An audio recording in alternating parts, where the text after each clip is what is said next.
Laura, by Saki. "You are not really dying, are you?" asked Amanda. "I have the doctor's permission to live till Tuesday," said Laura.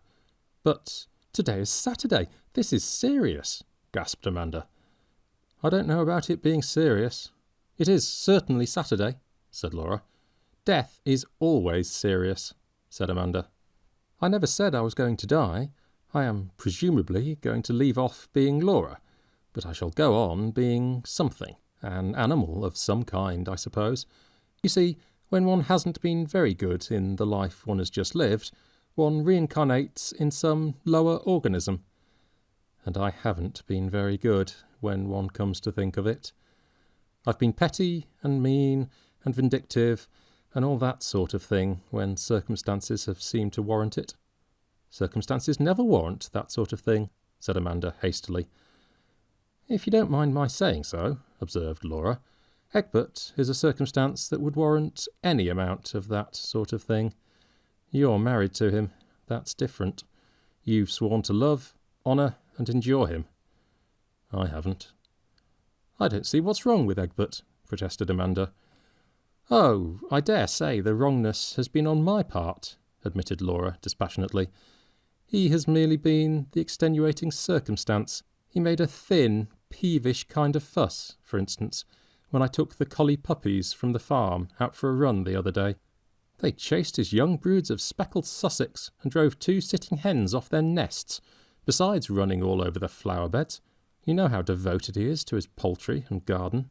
Anyhow, he needn't have gone on about it for the entire evening, and then have said, 'Let's say no more about it,' just when I was beginning to enjoy the discussion. That's where one of my petty, vindictive revenges came in," added Laura with an unrepentant chuckle. "I turned the entire family of speckled Sussex into his seeding shed the day after the puppy episode." "How could you?" exclaimed Amanda. "It came quite easy," said Laura. "2 of the hens pretended to be laying at the time, but I was firm. And we thought it was an accident. You see," resumed Laura, "I really have some grounds for supposing that my next incarnation will be in a lower organism. I shall be an animal of some kind. On the other hand, I haven't been a bad sort in my way, so I think I may count on being a nice animal, something elegant and lively, with a love of fun. An otter, perhaps." "I can't imagine you as an otter," said Amanda. "Well, I don't suppose you can imagine me as an angel, if it comes to that," said Laura. Amanda was silent. She couldn't. "Personally, I think an otter life would be rather enjoyable," continued Laura. "Salmon to eat all the year round, and the satisfaction of being able to fetch the trout in their own homes without having to wait for hours till they condescend to rise to the fly you've been dangling before them, and an elegant, svelte figure." "Think of the otter-hounds," interposed Amanda. "How dreadful to be hunted and harried and finally worried to death." "Rather fun, with half the neighbourhood looking on. And anyhow, not worse than this Saturday to Tuesday business of dying by inches, and then I should go on into something else. If I had been a moderately good otter, I suppose I should get back into human shape of some sort. Probably something rather primitive. A little brown, unclothed Nubian boy, I should think." "I wish you would be serious," sighed Amanda. "You really ought to be, if you're only going to live till Tuesday." As a matter of fact, Laura died on Monday. "So dreadfully upsetting," Amanda complained to her uncle-in-law, Sir Lulworth Quayne.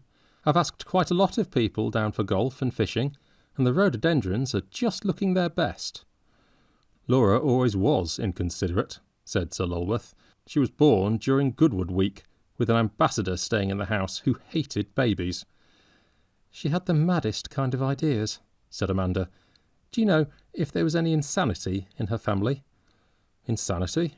No, I never heard of any. Her father lives in West Kensington, but I believe he's sane on all other subjects." "She had an idea that she was going to be reincarnated as an otter," said Amanda. "One meets with those ideas of reincarnation so frequently, even in the West," said Sir Lulworth, "that one can hardly set them down as being mad. And Laura was such an unaccountable person in this life that I should not like to lay down definite rules as to what she might be doing in an after-state." "You think she really might have passed into some animal form?" asked Amanda. She was one of those who shaped their opinions rather readily from the standpoint of those around them. Just then, Egbert entered the breakfast room, wearing an air of bereavement that Laura's demise would have been insufficient, in itself, to account for. "4 of my speckled Sussex have been killed," he exclaimed. "The very 4 that were to go on show on Friday. One of them was dragged away and eaten right in the middle of that new carnation bed that I've been to such trouble and expense over. My best flower bed and my best fowls singled out for destruction. It almost seems as if the brute that did the deed had special knowledge how to be as devastating as possible in a short space of time." "Was it a fox, do you think?" asked Amanda. "Sounds more like a polecat," said Sir Lulworth. "No," said Egbert. "There were marks of webbed feet all over the place, and we followed the tracks down to the stream at the bottom of the garden. Evidently an otter." Amanda looked quickly and furtively across at Sir Lulworth. Egbert was too agitated to eat any breakfast, and went out to superintend the strengthening of the poultry yard defences. "I think she might at least have waited till the funeral was over," said Amanda in a scandalised voice. "It's her own funeral, you know," said Sir Lulworth.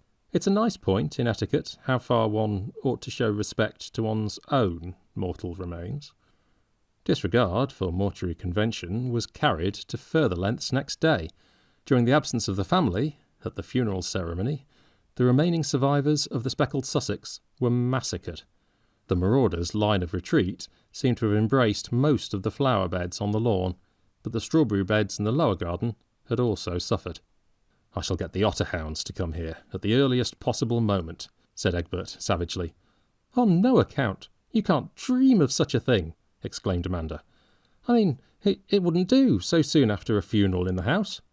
"It's a case of necessity," said Egbert. "Once an otter takes to that sort of thing, it won't stop." "Perhaps it will go elsewhere, now there are no more fowls left," suggested Amanda. "One would think you wanted to shield the beast," said Egbert. "There's been so little water in the stream lately," objected Amanda. "It seems hardly sporting to hunt an animal when it has so little chance of taking refuge anywhere." "Good gracious," fumed Egbert. "I'm not thinking about sport. I want to have the animal killed as soon as possible." Even Amanda's opposition weakened when, during church time on the following Sunday, the otter made its way into the house, raided half a salmon from the larder, and worried it into scaly fragments on the Persian rug in Egbert's studio. "We shall have it hiding under our beds and biting pieces out of our feet before long," said Egbert, and from what Amanda knew of this particular otter, she felt that the possibility was not a remote one. On the evening preceding the day fixed for the hunt, Amanda spent a solitary hour walking by the banks of the stream, making what she imagined to be hound noises. It was charitably supposed, by those who overheard her performance, that she was practising for farmyard imitations at the forthcoming village entertainment. It was her friend and neighbour Aurora Burrett who brought her news of the day's sport. "Pity you weren't out. We had quite a good day. We found at once in the pool just below your garden." "Did you kill?" asked Amanda. "Rather. A fine she-otter. Your husband got rather badly bitten in trying to tail it. Poor beast. Felt quite sorry for it. It had such a human look in its eyes when it was killed.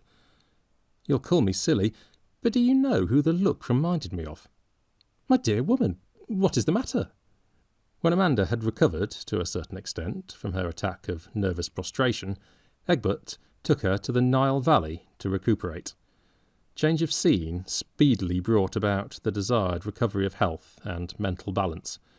The escapades of an adventurous otter in search of a variation of diet were viewed in their proper light. Amanda's normally placid temperament reasserted itself. Even a hurricane of shouted curses, coming from her husband's dressing room, in her husband's voice, but hardly in his usual vocabulary, failed to disturb her serenity as she made a leisurely toilet one evening in a Cairo hotel. "What is the matter? What has happened?" she asked in amused curiosity. "The little beast has thrown all my clean shirts into the bath. Wait till I catch you, you little—" "What little beast?" asked Amanda, suppressing a desire to laugh. Egbert's language was so hopelessly inadequate to express his outraged feelings. "A little beast of a naked brown Nubian boy," spluttered Egbert. And now Amanda is seriously ill.